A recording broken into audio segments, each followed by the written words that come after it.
New on Curiosity Stream. How do you connect a 16th century potato to limitless energy production? Could Napoleon's toothpick have a direct link to a machine that predicts the future? And how can a 1700s conch shell chart a course to humans connecting their brains to the internet?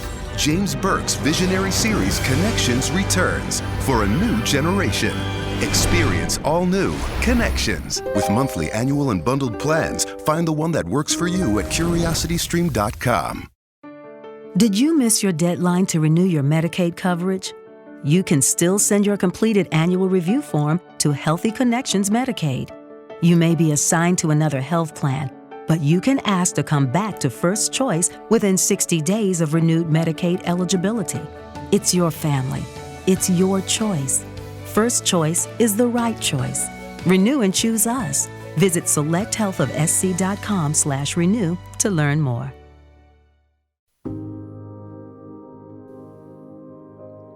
Welcome to Pretty Lies and Alibis, a podcast dedicated to the Lori Vallow and Chad Daybell case.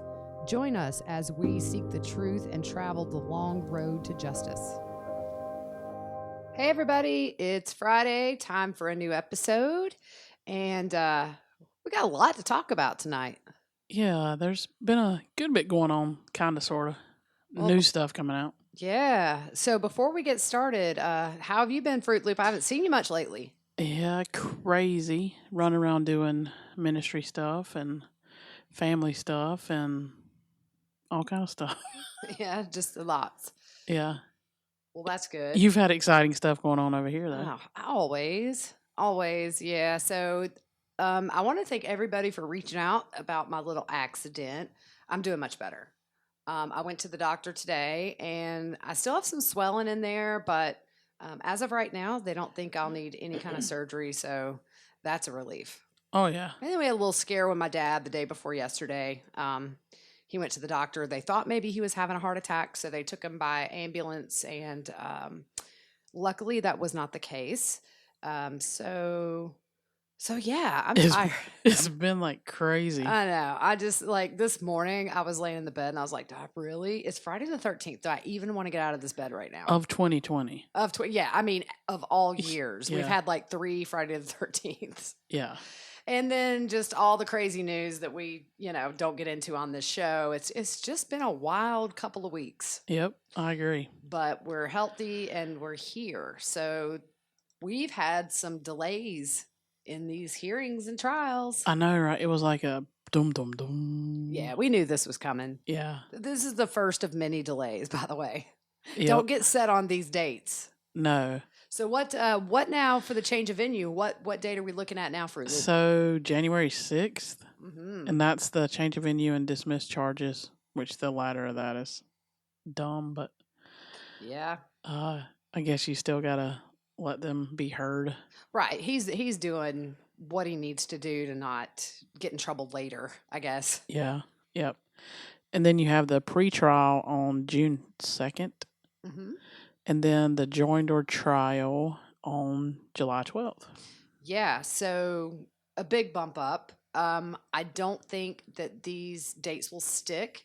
I think at whatever point murder charges, conspiracy to commit murder charges for the kids come out, I think this will get pushed back. I was referring to earlier when you and I were talking about the Roden murders, which is a very interesting case out of Ohio where 8 family members were killed in one night. And it kind of stems back to a custody dispute with another family. I think those murders happened 4 years ago, and they're still not at trial. Yeah, so it's a long road, and we were talking about the number of cases that what we looked it up. It was like 2.3 million people incarcerated.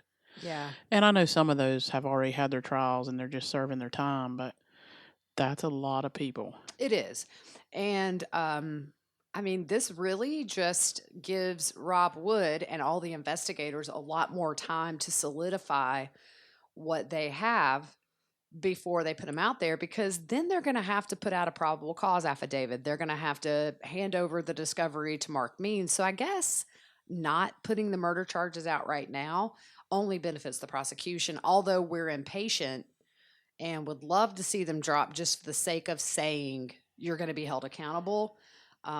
There's 7 agencies involved in this right now. We were doing the math earlier. Yeah. So what are the agencies that we had? You have Rexburg, Madison, Idaho Attorney General, Chandler, Phoenix, FBI, Kauai.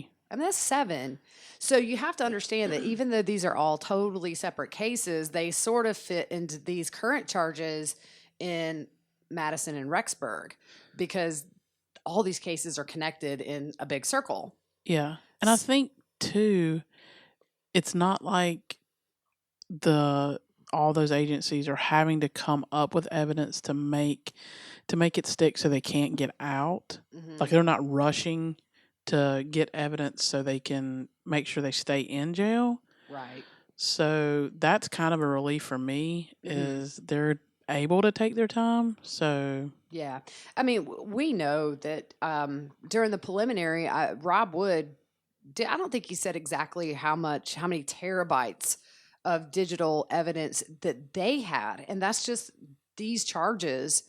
So, I mean, I know we all want those charges just for the satisfaction, but like I say, other cases in the past, I mean, it could be years before this actually goes to trial for murder. yeah, If it comes to a conspiracy, and we do think that'll happen. We say that every episode. But I guess the we're rounding almost a year that Lori's been locked up. yeah, We're just a few months away, and they're going to stay locked up. So exactly. it's kind of like, yeah, I think I said this last episode, if Rob Wood would just come out and say, hey, look, we are anticipating bigger charges, but we're just not there. Yeah, I think it might make everybody relax a little bit. yeah, Just to say this isn't where the buck stops with these destruction of evidence or how the egregious way Tylee was dismembered, that sort of thing. There are much bigger charges, but they don't really have to do that. I think we Yeah. can all just say they're coming. yeah. We just want it now. Oh, it would be a Yeah. nice little Christmas gift. I really thought we would have it before the end of the year. But now that they've moved these and what it is, Idaho, I don't think the entire state is allowing jury trials until next year because of COVID. Yep. So even without COVID, I think this would have happened, but it's just caused, another reason for delays. Yeah, there was one case that was just the guy was sentenced and it was 6 years. Yeah, these things can go on, Yeah. and their day will come. Exactly. They're stuck. They'll be spending the holidays behind bars, if that makes you guys feel better. Yeah. So there's some stuff with Melanie and Brandon, right? Yeah, next week on the 18th and the 19th, they have their trial for custody. And so we've been keeping an eye on the document page. Yeah, that's a little nerve-wracking. Yeah, and I still cannot find the minute entries for this case. They may have taken them down, Yeah. but you were able to go and read a little bit more information about stuff that had been filed. And if anybody knows that link, if you could drop it on one of our social medias, I appreciate it. I have literally went down rabbit holes trying to find this one page, and I just can't anymore. So Yeah. I gave up. Yeah. But so what's some stuff that we've learned just by looking at that? I think some of it, several witnesses are appearing by telephone. Yeah. 7 or 8 that I counted. Yeah. Submitted financials and pretrial statements. Yeah, so they both submitted that. That was today. And essentially, a pretrial statement is just kind of a summary of what you're asking from the court with a ruling. So Melanie would say, I want reasonable visitation or whatever she's going for. And Brandon would say, I don't want her to see or talk to these kids. Yeah. It's nerve-wracking It is nerve wracking. when we know what's happened in the past. And Mm-hmm. so, and then we haven't heard anything about her, Ian, and the new baby. No, and somebody on Twitter said, are we sure she actually had a baby? I think mainly because it was never confirmed in public that she was pregnant, but if she wasn't pregnant, there was something growing in there that shouldn't be.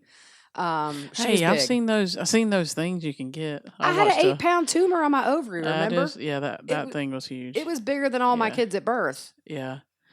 Yeah, I remember the picture of that. It was Yeah, it's wicked. pretty gnarly. It was wicked. So, and we're still waiting on any kind of charges related to the attempted murder of Brandon. Yeah. I mean, I just don't feel like, she's going to get off. But then again, they got to prove she knew something. Exactly. But she's been named as a person of interest, so Yeah, that was the big thing when they released that. right. Everybody was like, "Whoa, Yeah, it's I got to be mean, something." yeah, I'm just curious to see. I mean, in the grand scheme of things, was she in the know about anything? I don't think. I still just don't think Melanie knew anything about the kids. I just don't. Yeah, That's my gut. it's just weird. It's all weird, but I don't think that she seems really naive to me. And Yeah. I'm not excusing her. There's a lot she does know. Yeah, But if I was living next door to you and I hadn't seen your kids, Yeah, and, I you know. I would be like, where's the kids?" But I don't know. Did she tell Melanie that they were with Kay? I don't know. She's one I can't peg. Yeah, Like, does she know a lot more? I think she does, but did she know everything? I just don't see it. yeah, I don't know, But I do think she had to have been behind the Brandon thing. and knew something. Something. Yeah, for sure. Yep. So you were thinking about this whole tweet deal with Mark Means? Well, yeah. I mean, I lay in bed and I think, because like I'm not one of these that fall asleep in 2 minutes. It's usually like 2 hours later. And I was just thinking, why at the end of the day would Mark Means have tweeted that about Melanie Gibb and David Warwick? And I just wonder, at the end of the day, is it not a situation where maybe Lori is feeding Mark Means these ideas that might discredit her testimony because we know she's going to be a star witness? I don't know. I just thought maybe was that a shot to discredit her a bit? Yeah. Because, I think once the recording came out at the trial or at the hearing, a lot of people kind of shifted their view of her from not favorable to, hey, that took a little bit of guts to record them while everybody is still out and alive and pieces are starting to fit for her. Yep. So I don't know. I just thought, is it a way to just kind of make her seem tricky and not reliable? I don't know. Yeah. And then you get into, is he trying to taint the jury pool? Because that's something Yeah. you're not going to and I know they do it all the time in the courtroom. And I'm like, that would be hard. When the judge says, jury disregard and. Right. Yeah, no. And I've never thought that juries, if I were a juror and I heard a juicy detail and the judge says, forget you heard that, I don't think I'm forgetting I've heard that. Yeah. How do you forget that you just heard that? So. Yeah. Yeah. I don't know. It's that whole thing was weird and I didn't understand it. But I've honestly never seen an attorney act like that, though. It wasn't the smartest thing I've ever seen put out by an attorney, put it that way. But what you said, like it kind of, we know she is manipulative. I had to slow down there a minute. So is she doing that to him? There's no telling. And I wouldn't put it past Lori to use her tactics on her attorney, because this is the guy that in her eyes can get her back out on the street, free as a bird, if he can get her off.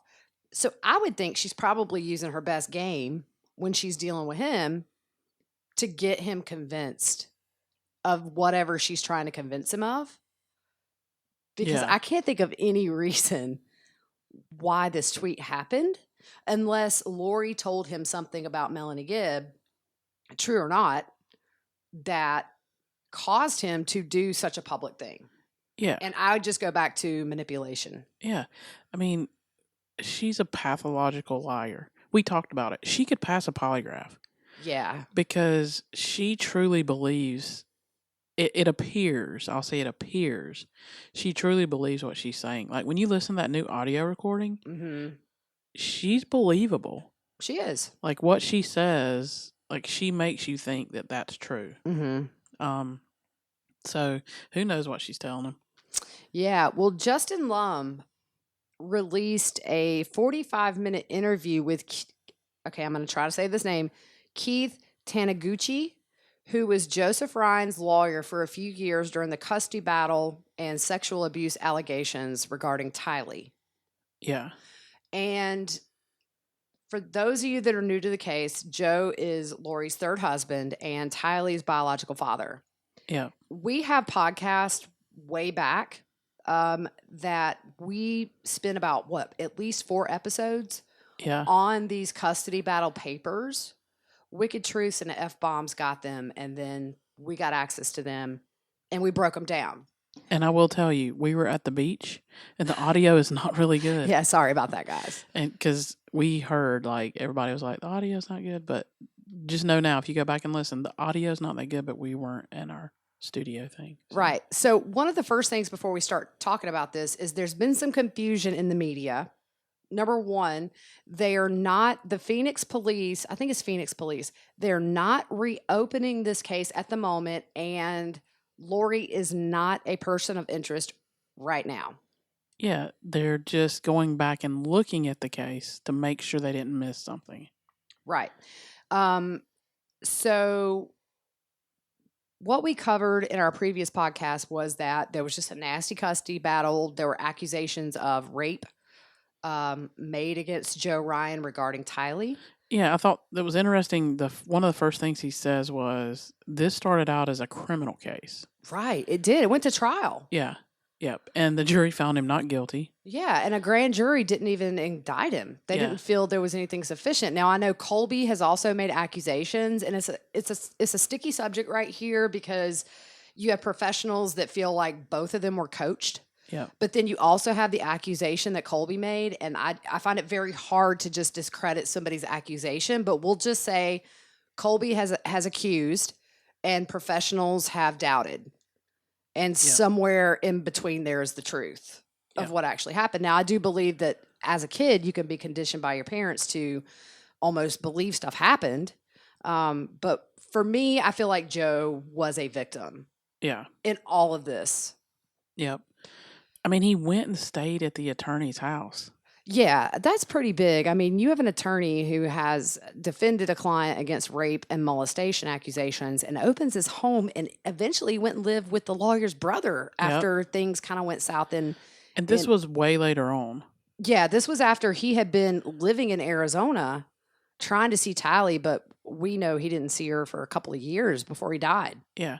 And Lori's words in the new audio, she just talks so bad about Joe and makes those statements, which we'll talk about later. But it's just crazy that he was moving close, because I think we'll cover it somewhere in here, that it was a lot of money. It was costing him a lot of money because he was having to travel so far to go see her because she moved, and they tried to fight that. And and I think a lot of the reason, excuse me, I think Lori wanted to move to Arizona for whatever reason. I mean, her family was in Arizona, but I think it was kind of a dual purpose where she was almost trying to flush Joe out of Tylee's life, because it is so hard to have a kid in, almost halfway across the country every other weekend. It's not fair to the kid. It's not fair to the parent. And so I think she just probably assumed at some point Joe would get tired or broke and just give up, and then she's got Tylee. Yeah. And doesn't have to worry about Joe. That's kind of my thought on it. But he was still making payments. Yeah, he was doing his best, but I mean, Lori, she stiffed her lawyer. How much was it? $50,000. Yeah. I mean, just didn't pay him. Yeah. For this whole battle. Yeah. And when we were doing the podcast about the custody papers, she was filing stuff almost daily. Yeah. And it costs money. A lot of money, $200-$300 an hour. Yeah. For like a family court attorney. But Tylee was 4 years old when she made the first accusation. And so Hays County, which is where the alleged offense took place, they brought out all of their experts. They had a lot of experts on sexual abuse on this case. Yeah, like, didn't they come in and take his bed and like cut it up to like everything trying to find something. Yeah, and it was kind of the surprise element where they didn't tell him he was coming. So if there is DNA on the bed or the sheets, he wouldn't have time to switch those out or do anything. And they Yeah. found nothing. Yeah. And he went further. He took a polygraph. Yeah. And then at one point, when Tylee was sent to counseling, she recanted her statement about being raped. Yeah. Now, the sad thing to me is you got a 4 or 5-year-old who experts believe was coached. And so now you're trying to figure out, Lori had to have sat down and told her the mechanics of this so that she could tell professionals. Yeah. And that bothers me. That's sick. That's just gross. Yeah. But you're still okay taking his money, I'm sorry. Well, yeah. And, I've thought about this lately, and we just talked about this before we came on. I almost feel like Tylee and JJ both for Lori were somewhat of financial security Yeah. with her ex-husbands because, usually the mom gets custody. I mean, I don't want to sound sexist and say dads don't get custody, but overall, the moms get custody and you get child support. And that's a guaranteed income until that kid is 18. And so I was thinking about the timing with JJ. Charles is shot and killed in July. JJ is killed in September. She only had JJ 2 months alone. Yeah. And Charles is gone. And then she finds out there's no life insurance policy. So I'm just saying, I feel like maybe in the back of her mind, Tylee and JJ were paychecks. Yeah. It's a good point. Good point. So after all that, so Joe's did not access to Tylee except through a counselor.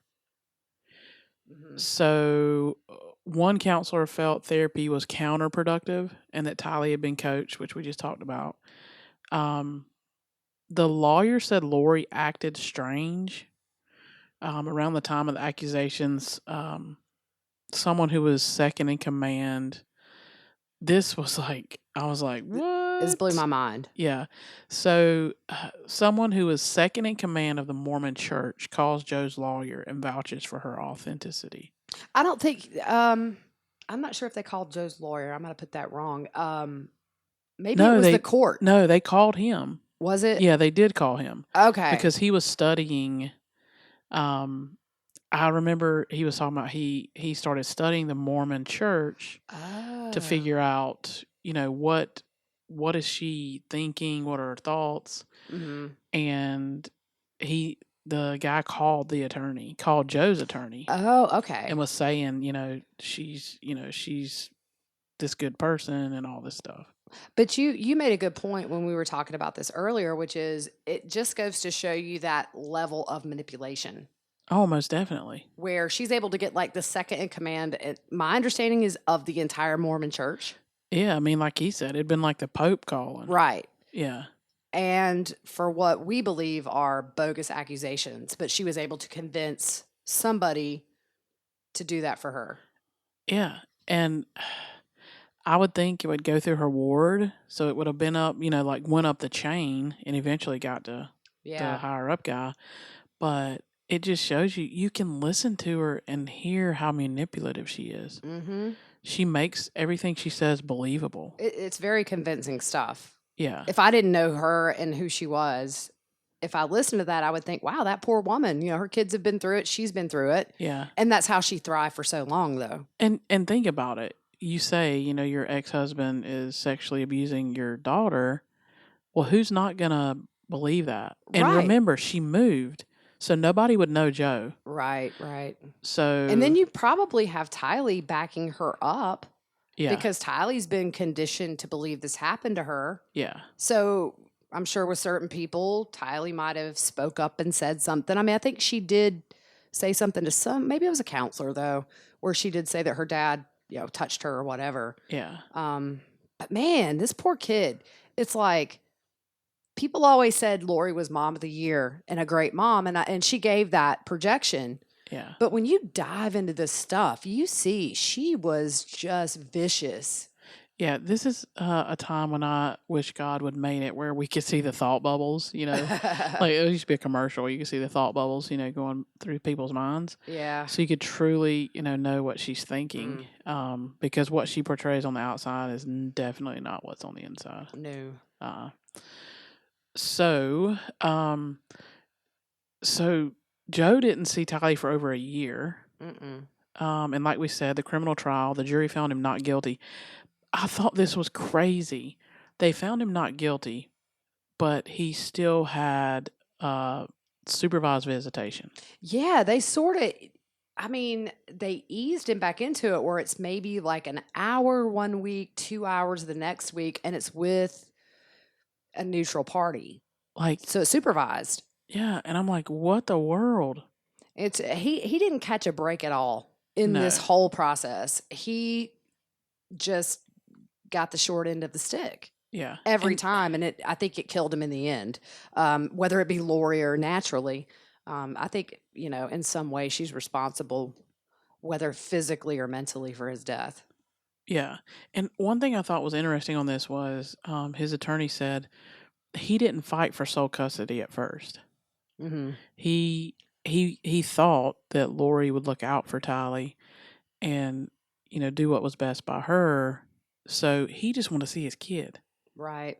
But we know that started change when he started seeing like her be in the hospital for this pancreatitis or whatever. Yeah. I think Lori was feeding her a lot of processed food, and he was Mhm. concerned. Yeah. So I feel bad because I feel bad for Tylee because I think she was manipulated by her mom in that area, and she missed the relationship with her dad Yeah. because of how her mom was. Right. So I feel bad in that area for her. Right. And if you think about it, had Joe ever gotten sole custody, Tylee would probably be alive today. And maybe him too. Maybe he would be alive if he had her. I don't know. Yeah. Unfortunately, that's not what happened. But looking back, it's easy to say, "Oh man, if he'd only got custody." But I mean, I can't imagine if he had outlived Tylee, how he would have felt.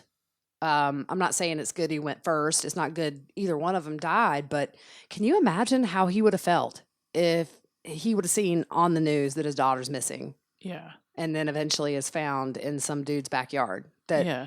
Your ex-wife married and quickly, and it's all a mess. It's all crazy and really just unbelievable. But look at the people who she has just put this facade up.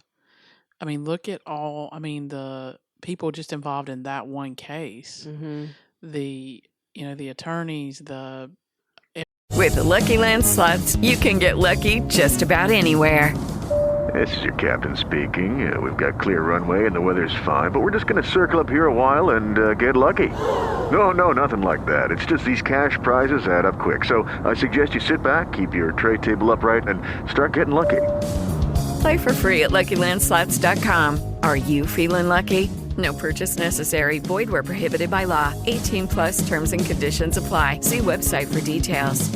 Judy was boring. Hello. Then Judy discovered ChumbaCasino.com. It's my little escape. Now Judy's the life of the party. Oh, baby, mama's bringing home the bacon. Whoa, take it easy, Judy. The Chumba life is for everybody. So go to ChumbaCasino.com and play over 100 casino-style games. Join today and play for free for your chance to redeem some serious prizes.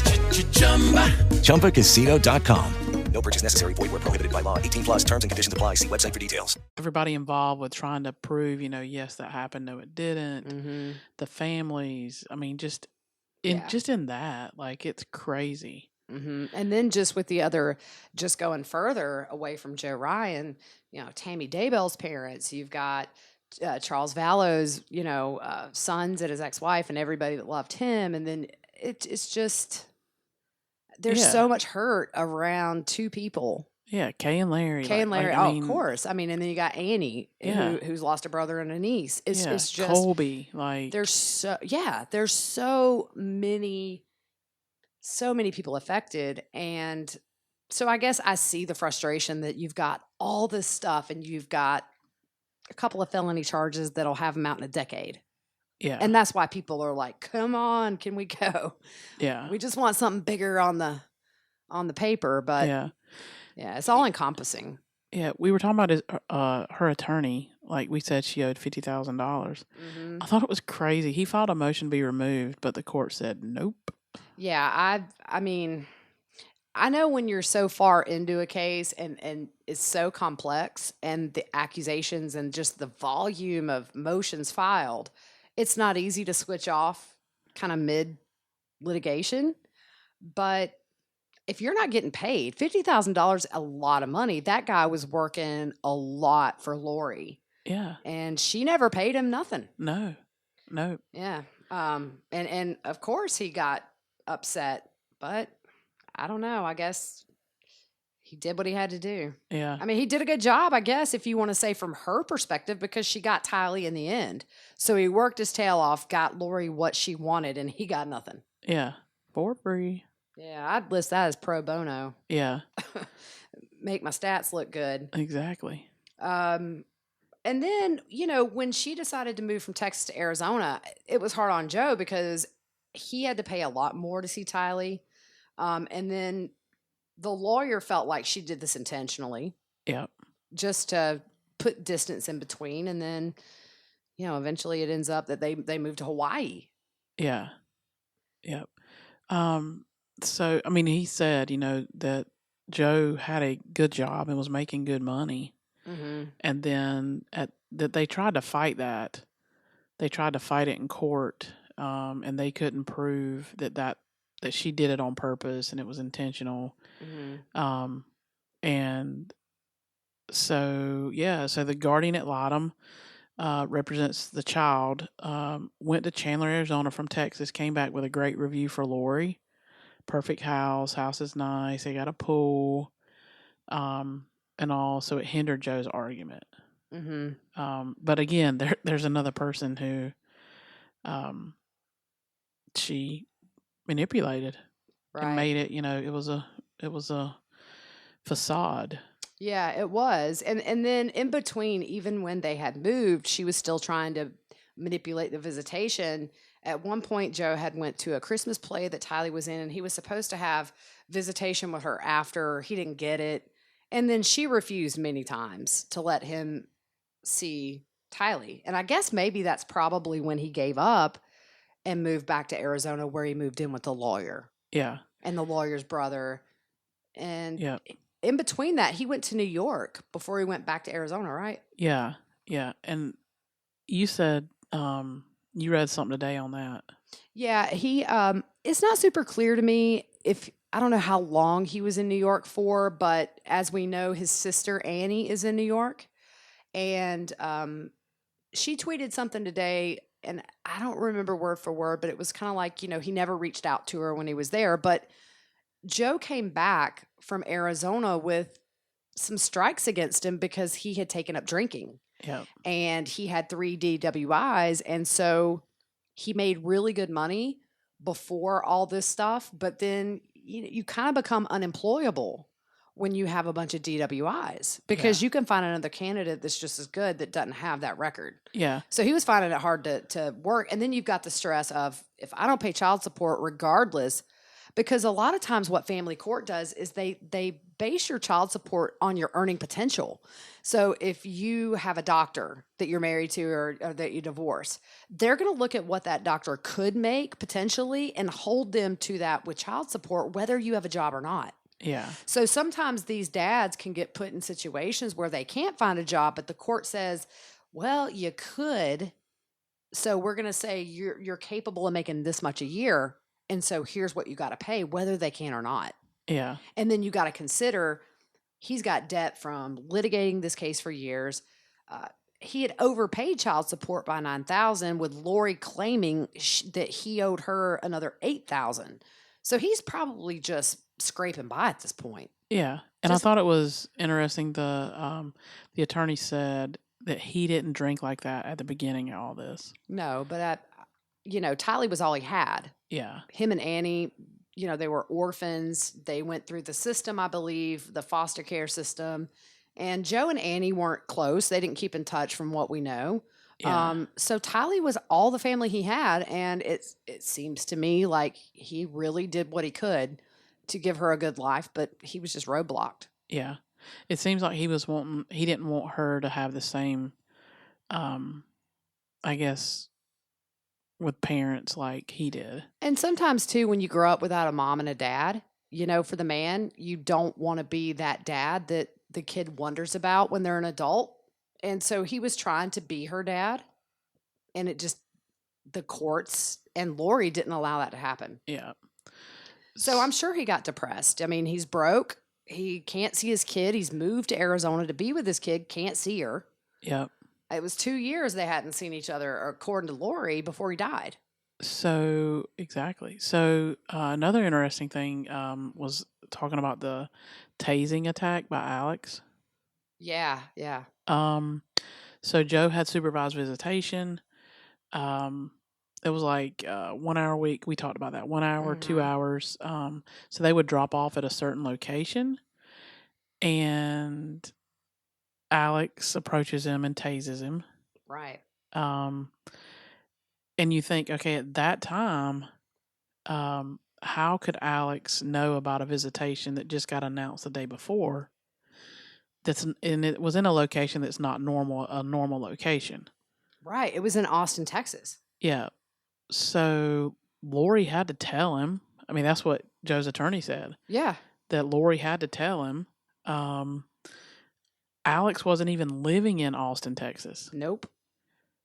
So why, so he was there for a reason. Right. And at the last minute, he had to travel from wherever he was to Texas. And carried a taser. Within a day. Yeah. And carried a taser. And so that's crazy. Yeah. And he was in the hospital for 3 days with that, with the tase. I had always heard he was tased, maybe because Alex had made that comment in that stand-up routine that he tased him in the crotch. But according to the lawyer, from what I gathered, he tased him in the chest. Wow. That's kind of, I could be wrong about that, but he was in the hospital for 3 days. And as we know, Alex was charged with that. They gave him a 1-year sentence, but he was out in 90 days. And while in the clink, Alex tries to put a hit out on Joe. If you remember that piece of paper. Yep. Which is like maybe was it like his tag number for his car or something? Yeah, I mean, it's crazy. Yeah, it's just crazy. And maybe he tased him more than once.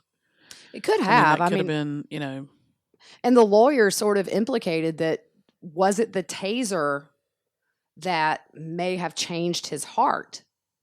You hear of people having heart attacks when they get tased. Now, this was later. Yeah, much later when he died. But, I mean, you do hear of people that got tased that die right then and there.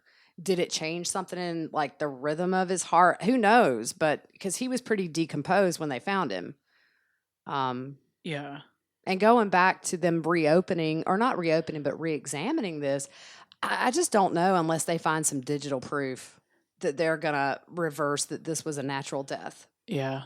It's because, and we know there's a ton of digital proof, or like in the whole case itself. Right. They do have some of his tissue stored. They had some, I think, thigh muscle. Yeah. That they did keep some things, but maybe if they found something with Tammy Daybell and the kids, or at least JJ, and they found something in common, could they go back and test this tissue for that? Who knows? But yeah. And that's what's crazy about testing for stuff like that. You have to know what to test for. Right.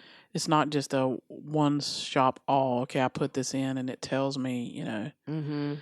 You have to know, okay, to test for this substance or whatever. Yeah, it's like a needle in a haystack. Yeah, yeah. There's so many ways to kill somebody. I mean, Yeah. I watch Forensic Files as people are creative. Exactly. I still think, regardless, that, like I said, either she physically killed him or she emotionally killed him. Yeah. Yeah. So, I don't know. So the lawyer said he wasn't shocked about the new recording. Right, yeah. I thought that was interesting. He saw her, he was there in person when all this happened. So I'm sure he saw the manipulation, and he wasn't surprised about all this when he saw on the news that she was involved in the disappearance of Tylee either. Yeah. It still shocks me. Okay, they hadn't, Lori claimed they hadn't spoken in 2 years. Mm-hmm. To me, because there's supposed to be money being exchanged, correct? Yeah, but sometimes you can just do like an automatic deposit. So Yeah. once a month, that money just goes right in, and then there might not be much to talk about. Yeah. You would still think, like, come on now. Mm-hmm. Something, but who knows if she's telling the truth on that. So, There's no telling. but we know there'll be records somewhere. Yeah, but he refers to Lori as kind of like the crime boss who doesn't get her hands dirty, but she kind of orders people to do her dirty work. And that kind of fits with what we think may have happened with the kids and Alex. Yep. And he said this is like family violence with the court case with Joe Ryan. He said, but it's mental. It's just mental violence Yeah. to so many people. Yeah. She just holds things over people, and she did the same thing with Charles. She did. She Um, did. She manipulated him into this, I believe, into this whole thing. I mean, if I'm married to somebody and they say, hey, my ex has done this and this and this, and the kids validate it, Charles had no reason to think otherwise. Yeah. But you know what I do wonder? If she had nothing to do with Joseph Ryan's death, let's just say it was natural. I wonder if her wishing him dead and then he dies maybe gave her a feeling of power. Like I thought that into happening. I just kind of wonder. Yeah. Was that maybe like a point for her where she validated herself? Yeah. Like, I've wished him dead. I wanted him dead. I would have done it myself, but now he's dead, and maybe I'm powerful. Yeah. That might come into like her and Chad and the whole Exactly. profit thing. Who Yeah. knows? He was a zombie. Okay, so we're going to talk about this audio of Lori. We're not going to get into all the religious stuff because I don't know a lot about scripture. I'm not a Yeah. sinner. I'm not like a bad person, but I get lost with this stuff. So like Fruit Loop, you two, we just don't know enough about the Mormon faith Yeah. and scripture to compare. Yeah. So we're just going to talk about what Lori said. Yeah. And I've read some stuff, and I've read some comments from some of you guys, and it's Lori being Lori. She takes something that in one instance is part of the Mormon religion, and then just goes way out in left field with it. So, we don't know. Like she said, we don't know enough to say, okay, this is Mormon religion, and this is a little crazy. So, so Annie released the recording. I want to know where it came from. Oh, me too. I was like, who released it? But it was taped at Melanie Gibbs' home. Zulema is there. Yeah, I heard her name mentioned. Yeah, we say Zulema. They said Zulema. So I don't know. That was a Southern pronunciation. Yeah, there's a lot of things that are off with Southern pronunciation. Yeah, we pronounce it how it looks. Exactly. Yeah. So it was I wouldn't say a large group, but because there was some people that commented, that made comments and stuff, and it was edited. So some stuff that some of the people shared, personal stuff, they left some of it in and then took some of it out. So, so it was recorded 6 months after Joe's death, 11 months before Tylee and JJ were murdered. She again talks about Joe being a horrible person and the allegations of rape, and it's just her. And like I said earlier, nobody in that room would have known Joe. Right. So, I mean, I've been in situations where somebody shared with me that this person is, a horrible person, and I don't know them, so that I only have to go on what somebody says. Right, and you So- trust your friend or whoever you know, and if they're really good at manipulating, then you have no reason to doubt. Yeah. So like, listen to her. Like, oh my goodness. It's, she's just so believable. She is, and she really does the projection to me for the professional victim, but also the brave woman who overcame. I'm Yep. not saying she did. She's projecting that I've been through so much, and look at me. Look at where I am today. Yeah. Yeah. That God, she makes statements in there that God showed her she had to go through these things to be where she is now, et cetera, et cetera. And I know a lot of people who've been through a lot of bad things and didn't kill their kids or their husband or their, whoever. Yeah, that's a good point. So the Rexburg PD and FBI have a copy, as well as Arizona investigators who are working Charles's murder. So they have a copy of all that. Mm-hmm. So you're saying Means didn't know about the recording? No, he said it wasn't produced with Discovery, which we believe it was released by somebody who is not involved legally with the case. Yeah. And that he needs time to review and authenticate the recording. Speaking of Charles, I don't think I said this. Did I say this at the beginning that they're saying now that it may not be December? It may be later. They wanted to clarify. When this came out about this recording, they took the opportunity to clarify that somebody may have misspoke that charges are expected by December. They said they have no time frame right now. So I just wanted to throw that in before I forgot. Yeah, I don't think you did, so that's okay, good. I can't remember. Oh, I know, right? What I have for breakfast. So yeah. So Means has got to authenticate the recording. Okay. So we were talking about, would this help Rob Wood, the prosecutor, or Pryor, as far as having this recording? So let's say that Pryor is successful, and I don't think he will be, on getting these cases separated. Could he use this if Chad turns on Lori to say, listen, this is before she met Chad, so they say. And that's a big so they say. Yeah, so they say. Whatever. I'll buy that for a minute. So. I think they've at least talked online before. Yeah, they were in that AVAL chat community thing. But, he could say, look, she's not under Chad's influence at this point, and she is just casually saying, without hiccuping, that she wanted to murder her ex-husband. Yeah. I think it could benefit Pryor if he can get these cases separated, although I'm not sure that prosecutor would.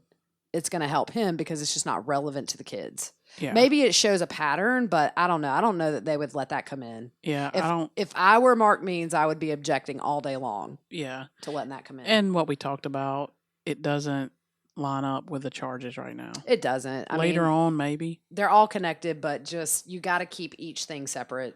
Yeah. Yep. I totally agree. Yeah. And if they're joined, I guess Pryor just can't use it because I just don't see how they're going to point fingers in a joinder. Yeah. Maybe they will. Who knows? Yeah. So when this statement was made, and I was like, what? So the Phoenix PD spokeswoman said they're reviewing the recording and additional info they can't release. Then there's a comment made that this was due to a jail cell recording that they heard. From Lori. Yes. Which is interesting. I was like, what? Didn't you look up the law about that? Yeah. And when you're in jail, you lose all rights, basically. Yeah. You shouldn't have committed a crime. Yeah. I mean, if you watch any of the shows they show on TV, it's like where people are in jail. Like they're recording and... Mm-hmm. I mean, they have to for safety. I would think if they heard something, it might be more on the like the Zoom app or FaceTime app that they're able to talk to people with, as opposed to, I just don't see her finding a buddy in jail and confessing things. Yeah. I don't know. It could be. She's crazy. Maybe she was talking out loud. She was talking to herself. Yeah, could be. That's a good point. It could be somebody she's talking to on her little iPad thing. Could be. And then, but then again, if I'm Mark Means and they try to even bring this in, I I would just make the argument, hey, look, if a woman gets home from work and finds out her husband didn't mow the grass and a neighbor hears her say, I'm going to kill you. You didn't mow the grass. Well, it doesn't mean she meant it. So Mark means if this ever were to be brought in, I think he's going to jump all over it and say, well, she said it, but that doesn't prove that she did it. Unless she makes a comment, because she says, Yeah. I'm going to kill my husband. It says Right. it in the Bible Oh that no, I can I'm do just that. I'm just saying like what maybe Mark means his argument would be, which Yeah. is women all the time will say, I'm going to kill my husband. Yeah. You know, but she said it in like I'm going to kill him, and here's the scripture to back up me justifying Yeah. my murder. Like, she's in a large group of people. Yeah, with ease, just didn't even yeah. like take a breath. Just rattled it off. I was Right. going to kill him. Yeah, and the scripture says like essentially, fool me once, shame on you. Yeah. Yeah, that's kind of Comes at you twice, comes at you 3 times. It Yeah. says it right there. So the last podcast, we flip flop on this. We said we were not going to pick up another case because we have lives and this isn't a job and it's kind of for fun. But I don't think there's going to be much coming out with this for quite a while, and it's going to go cold. Yeah. So we are looking at the Susan Morphew up in Colorado, the woman that went missing, I think, on Mother's Day, and they still haven't made any arrests, although, you know, part of social media thinks her husband had something to do with it and the other half don't. And then the Roden murders in Ohio, it's a family of 8 that were murdered overnight. And then the one family is, I think we talked about this. We're going to pick up maybe one of these cases, maybe both. Although it's been 4 or 5 years since the Roden murders happened and they haven't went to trial. Yeah. It's been delay after delay, and then COVID hit and that delayed it further.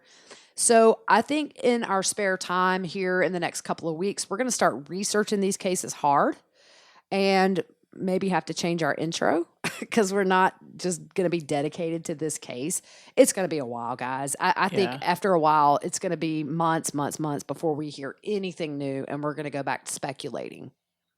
Yeah. And somebody asked, why does it take so long? And we touched a little bit on it before, that there's just so many there's just so many, I don't want to say crimes and criminals. We reached out to a local investigator and just wanted to ask, yeah, what's your caseload look like? And they said it really depends. If it's misdemeanors, you could have 30 to 50 cases. Shoo. And then around Christmas time, that would jump way higher. If it's like property crimes, maybe 20 to 30 a month. Violent crimes was like much less. It could be around 5 at a time. Mm-hmm. But if there's a murder or something big, they'll work on that without getting any new cases for a while. So, I mean, these guys are still working other cases. Yeah, and I think we forget that. Yeah. Not everybody's dedicated. I'm sure they have dedicated investigators to this case, but Rob Woods, the prosecutor, I'm sure he's got other things going on. Yeah. Then you've got the court schedule. Then you've got pending charges. Then throw in COVID. And a partridge in a pear tree. I mean, Yeah. and then we're towards the end of the year. Yeah. So I just don't think it's going to be anytime soon for this case.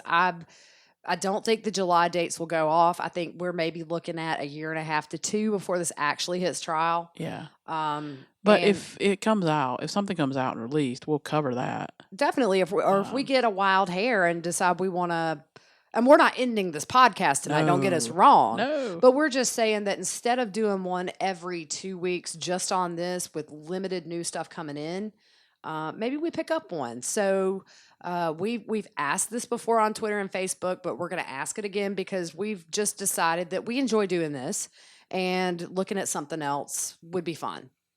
And just to keep the podcast alive, because eventually we will have more than enough with this case Yeah. for a ton of content, but it's not going to be anytime soon. Yep. It's going to go cold real fast unless they drop charges. Yeah. Then we've got stuff to talk about, but we've kind of done backgrounds on everybody, and we've, I don't want to regurgitate the same stuff Yeah. every podcast, just to have an episode. Yep. So we'll look at those cases, and sometime back when I did this before, we would talk about a couple of cases per episode. So you can do that just to keep it moving along. Or if there's an interesting thing that comes out one day, we might cover it a little bit. So we're just going to explore and see what's out there. Yep. And sounds good to me. We'll keep you updated. But so I think that was everything, right? How much time did we go? 53, almost 53 minutes. It is so hot in the room where we're at. Yeah. And I'm melting over here. Yeah. I just want to say it's a hot. good thing we don't have cameras on. Yeah. I'm hot. Whew. We had to turn the fan off because we didn't want you to hear it in the background. So. Yeah, I don't know. It's a enclosed garage, and it's normally cool in here. I don't know. I don't know. It's just I'm melting over here. Probably being 43 and getting old. Yeah. Hot flash. That's right. I'm gonna go get in flash. I'm gonna go get in the refrigerator and fan the door. Just go jump your dad's pool. Yeah, that feel good right now. Yep. But I guess for the moment, I need to go make some tacos. Yeah. Yeah, I'm hungry. All right. I'm just glad you're not hangry. Yeah. No, I'm not hangry. I'm hungry. Good. All right. Well, guys, that's all we have, and we will see you soon. Night. With the Lucky Land Slots, you can get lucky just about anywhere. This is your captain speaking. We've got clear runway and the weather's fine, but we're just going to circle up here a while and get lucky. No, nothing like that. It's just these cash prizes add up quick. So I suggest you sit back, keep your tray table upright, and start getting lucky. Play for free at LuckyLandSlots.com. Are you feeling lucky? No purchase necessary. Void where prohibited by law. 18+ terms and conditions apply. See website for details.